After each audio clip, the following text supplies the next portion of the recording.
What is the largest star in the universe, and why is it that large? And what are stars anyway?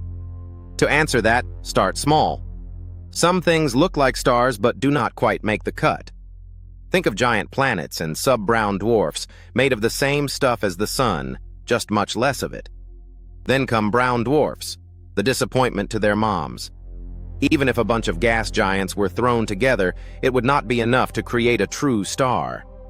Piling more mass on a brown dwarf does not make it much bigger, it just packs the insides denser. In the core, a few slow reactions can happen and the object may glow a little. Interesting, but not the main act. Real stars join the main sequence after crossing a mass threshold where their cores ignite. Fusion turns hydrogen into helium in their cores, releasing tremendous amounts of energy. The rule is brutal and simple. The more massive a main sequence star is, the hotter and brighter it burns, and the shorter its life is. The smallest real stars are red dwarfs, about 100 times the mass of Jupiter, just enough to fuse hydrogen to helium. Because they are not very massive, they shine pretty dimly. They are by far the most abundant stars in the universe. They sip their fuel so slowly that a red dwarf can last up to 10 trillion years, much longer than the age of the universe today. You cannot even see many of them without a telescope. Barnard's star is a red dwarf you cannot spot with the naked eye. Next come stars like the sun. To say the sun dominates the solar system is an understatement. It makes up 99.86% of all the mass in the solar system. Stars like this live for billions of years. But once the hydrogen burning phase is over, the core contracts, heats up, and fusion speeds up to push back against gravity. This begins the red giant phase, and stars can swell to thousands of times their original size for a fraction of their lifespans. Small changes in mass produce enormous brightness. Take Sirius. It has about 2 solar masses and a radius 1.7 times that of the Sun, but its surface is nearly 10,000 degrees Celsius, making it shine about 25 times brighter. Burning that hot cuts its life to around 2.5 billion years. Some even more massive stars have surface temperatures near 25,000 degrees Celsius. They pump out a staggering amount of power compared to the Sun. That is an insane output from something only 13 times larger, and they can live only a few million years. So is the formula simple? The more massive, the larger the star? Not always. Meet R136A1, a monster among newborn stars. It weighs in at about 315 times the mass of the Sun, but in terms of size, it is barely 30 times the radius of the Sun. It is so hot and bright that its own light and stellar wind are blasting it apart. It can lose about 321,000 billion tons of material every single second. When supermassive stars are born, they burn so extremely hot and bright that they blow away extra gas that could make them more massive. That is why there is a mass limit for such stars around 150 times the Sun. Some may exceed this through the merger of several high-mass stars in dense star-forming regions, but they still only live a few million years. If being bigger by mass is not the answer, then to get the largest stars by sheer size, you have to watch stars die.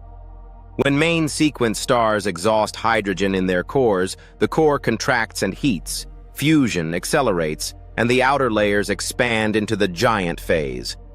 These stars become truly giant. Even a star only modestly bigger than the Sun can balloon into a behemoth.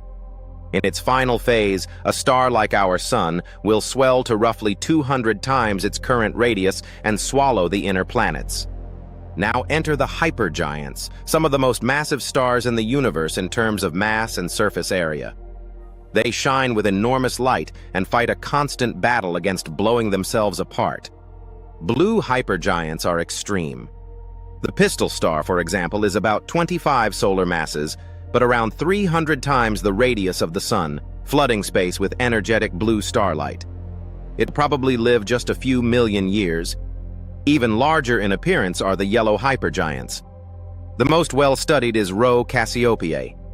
It is visible to the naked eye even though it is thousands of light-years from Earth. At around 40 solar masses, it blazes up to about 500,000 times brighter than the Sun. Yellow hypergiants are very rare. Only about 15 are known, and they are short-lived intermediate states between other phases of hypergiantness. So which one wins the size contest? The truth is, we do not know for sure. These stars are rare and far away, and there are uncertainties in our measurements of their size. They are behemoths that are already blowing themselves apart, which makes them hard to measure. As instruments improve, whatever counts as the largest star may change. Among the largest found so far is Stephenson 218. It is a star likely a few tens of times the mass of the Sun by now, but in size, it is on another level. Stephenson 218 measures about 2,150 solar radii. It is so enormous that it reaches into Saturn's orbit. It is hard to even grasp this kind of scale. It would take around 8.7 hours to travel around it once. That is the kind of size that makes the Sun look like a dot. But even these giants do not last.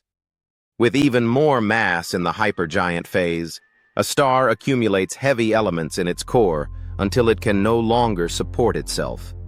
Then the core collapses and the star detonates as a supernova, giving its gas back to the galaxy. That recycled material becomes the seeds for another generation of stars of all sizes that will one day ignite again to light up our universe. In the end, the largest star is not just about mass. It is about a life lived at extremes. From faint red dwarfs that outlast the universe to hypergiants that stretch to Saturn's orbit and die after a few million years, the cosmos always balances power with time.